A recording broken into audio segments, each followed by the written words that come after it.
Cette semaine, Canada21.tv revient sur la polémique liée à la charte des valeurs québécoises.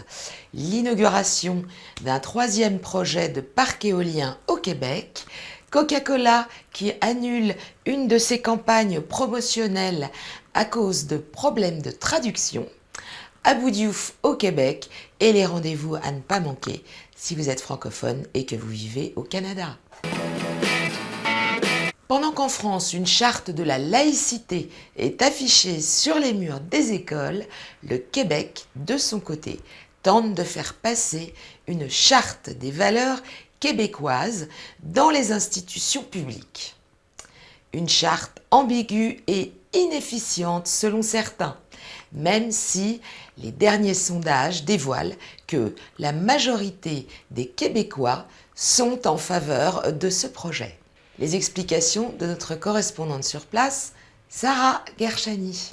La France serait un modèle de laïcité à suivre, en tout cas c'est ce qu'en pense le gouvernement de Pauline Marois. Et pourtant certains Français ont quitté leur pays à cause de ce débat. C'est le cas de cette doctorante franco-tunisienne établie à Montréal depuis 5 ans. Selon Bochra Manaï, le Québec reproduit le modèle français basé sur l'exclusion sociale d'une minorité. À partir du moment où on établit une loi qui exclut des gens pour des raisons qu'on ne nomme pas, c'est-à-dire qu'on utilise la laïcité, on instrumentalise la laïcité pour l'égalité entre les hommes et les femmes, etc. Alors que dans le fond, très très clairement, je pense qu'en ce moment, il faut le dire, là c'est une question d'islamophobie. Et ce qui peut être interchangeable pour moi, ou en tout cas très très problématique, c'est dans quelle mesure le Québec peut s'arrêter juste à temps, donc sur le point de bascule dans le fond, pour ne pas tomber dans les conséquences sociales de l'instrumentalisation d'outils qu'est la laïcité. Cette Québécoise d'origine libanaise pense que les musulmans sont bien intégrés et ils l'ont prouvé. Les Québécois ici de confession musulmane ont prouvé leurs compétences dans plusieurs domaines. Ils excellent dans plusieurs domaines et il n'y a pas eu de cas de manque de neutralité par rapport aux pratiques religieuses, aux habits religieux. Puisqu'à mon avis, la neutralité se traduit par bien plus qu'un habit. C'est une façon de faire son travail, une façon de parler, une façon d'agir. Dalila craint pour son avenir si cette charte venait à passer. Bon, j'aurais peut-être souhaité travailler dans l'enseignement, mais avec une charte comme celle-ci, ce ne sera pas possible. Donc, il faut que je reconsidère certains plans futurs. Puis je trouve ça dommage parce que j'aime vraiment ce que je fais, puis je suis passionnée, mais bon. Le débat autour de la charte des valeurs québécoises risque d'être long et houleux. De plus, il risque de buter sur de nombreux écueils constitutionnels du Québec et du Canada. Coca-Cola vient d'annuler une de ses campagnes promotionnelles qui utilisait aléatoirement des mots en français et en anglais sur les capsules de ses bouteilles. L'objectif était que les consommateurs collectionnent ces bouchons pour construire des phrases rigolotes.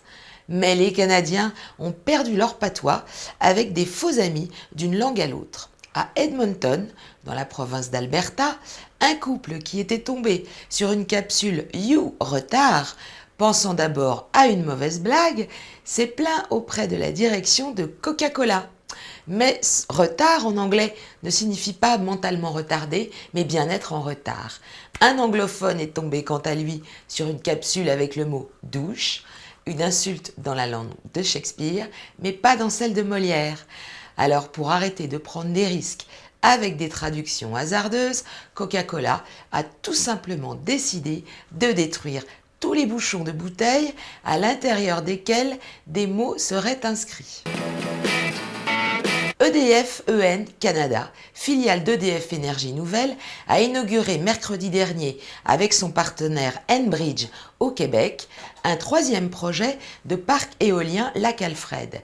Il comprend 150 éoliennes fournies par l'allemand Repower et représente 300 MW. Notre correspondante à Montréal, Sarah Gershani, a rencontré Benoît Rigal, vice-président ingénierie et construction d'EDF Canada.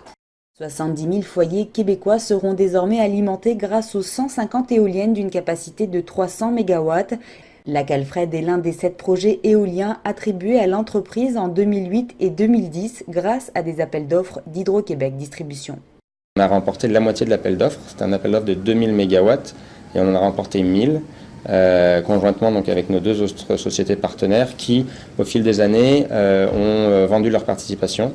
Ce qui fait qu'aujourd'hui EDF Énergie Nouvelle est à 100% responsable de son portefeuille, de ce portefeuille de un petit peu plus que de 1000 MW.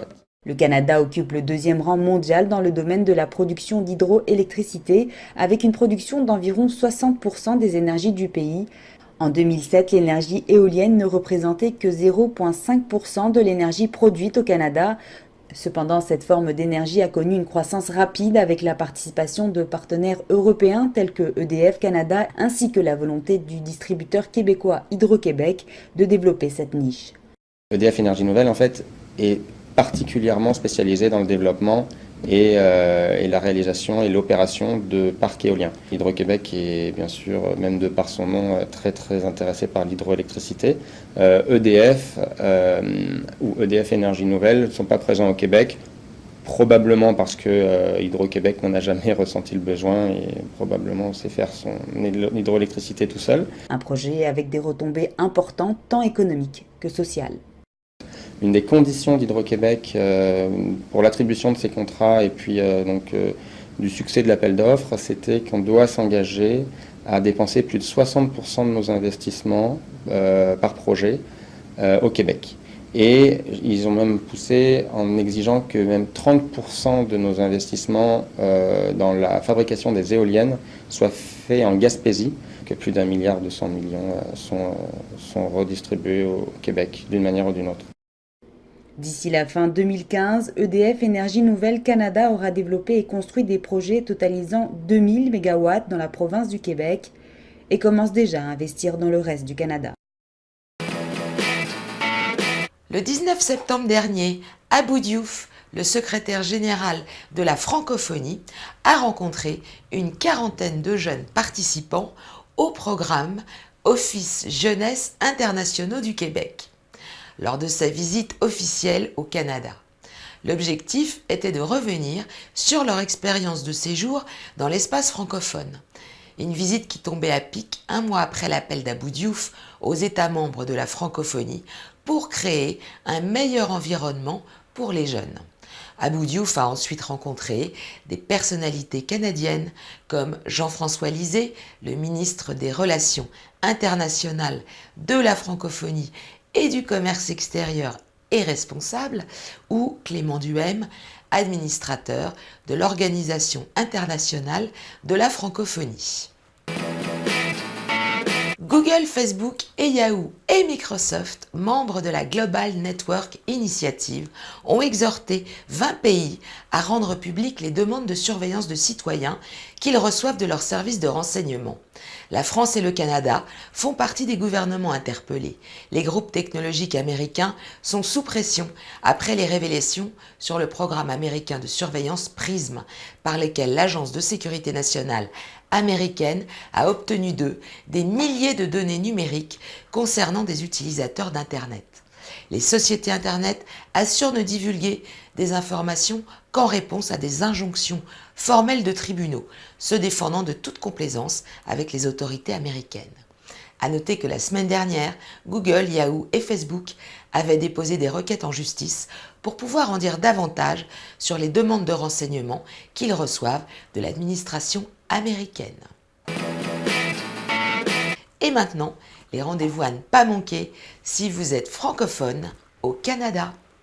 À Toronto, dans le cadre de Paris-Toronto, la Justina M. Barnick Gallery accueille la première exposition solo au Canada de l'artiste franco-marocaine Bouchra Khalili. Composée de 2 installations vidéo majeures, The Opposite of the Voiceover invite le public à s'interroger sur l'expérience de la migration. Tous les détails sont à retrouver sur le site qui s'affiche à l'écran. À Vancouver, le 9 octobre, assistez à une conférence sur la France au XVIIIe siècle et les Lumières au sein de l'auditorium de l'Alliance française. Rendez-vous à 18h30 et toutes les informations sont à retrouver sur le site qui s'affiche ici. À Montréal, le 16 octobre, le prochain 5 à 7 de la Chambre de commerce française au Canada aura lieu à Simple-et-Chic Traiteur de 17h30 à 19h30 pour réseauter. Alors inscrivez-vous sur le site de la Chambre qui s'affiche à l'écran. À la semaine prochaine.